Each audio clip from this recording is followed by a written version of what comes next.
બનાવશે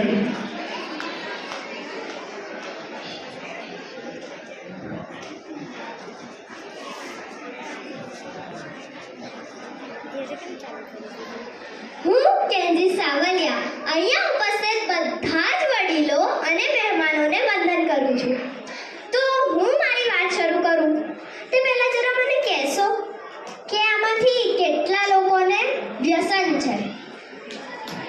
હાથ ઊંચો કરવાની તકલીફ લઈ લેજો।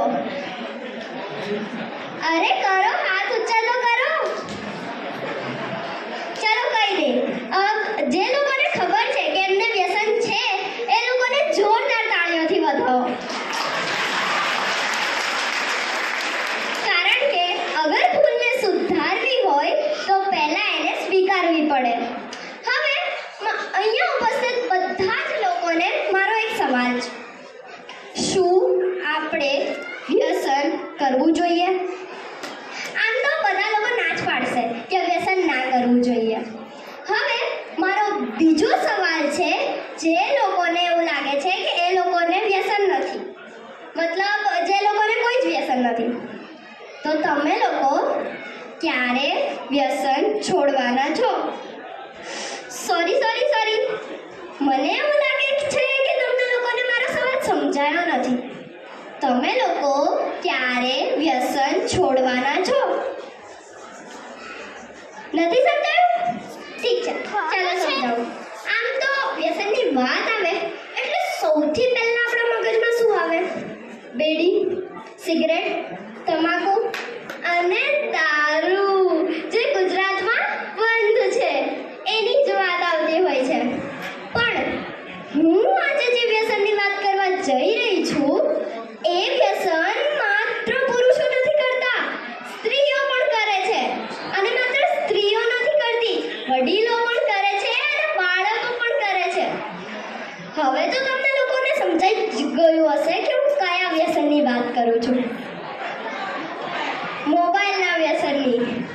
આમ તો બીડી, સિગરેટ, તમાકુ અને દારૂ એ બધા આપણા શરીરને નુકસાન કરે છે, પણ મોબાઈલ એ તો આપણા મનને નુકસાન કરે છે। મોબાઈલથી આપણા કોહિનૂર જેવા કિંમતી સમયનો પણ નુકસાન થાય છે, જે સમય આપણે આપણા વડીલો, મિત્રો, બાળકો સાથે વિતાવવો જોઈએ તે આપણે મોબાઈલમાં વિતાવીએ છીએ।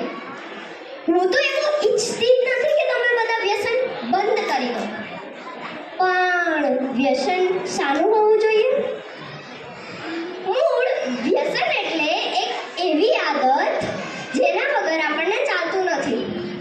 તો અગર આપણે વ્યસન જ બદલી નાખીએ તો, જેમ કે પુસ્તકો વાંચવાનું વ્યસન, જેમ જે દિવસે તમે મોબાઈલ ન જોવો તે દિવસે તમને કેવી મજા નથી આવતી, એવી જ મજા જે દિવસે તમે પુસ્તક ન વાંચો અને ત્યારે થાય તો, જેમ જે દિવસે તમે સિગરેટ ન પીઓ તે દિવસે તમને કેવી બેચેની થાય છે, એવી જ બેચેની જે દિવસે તમે મંદિરે ન ગયા હોવ અને ત્યારે થાય તો।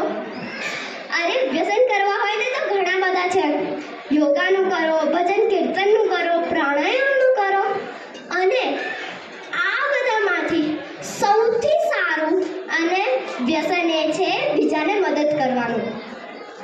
હું તમારી દીકરી આજે તમારી જોડે કંઈક માંગવા આવી છું, શું તમે આપશો? હાથ ઊંચો કરો તો।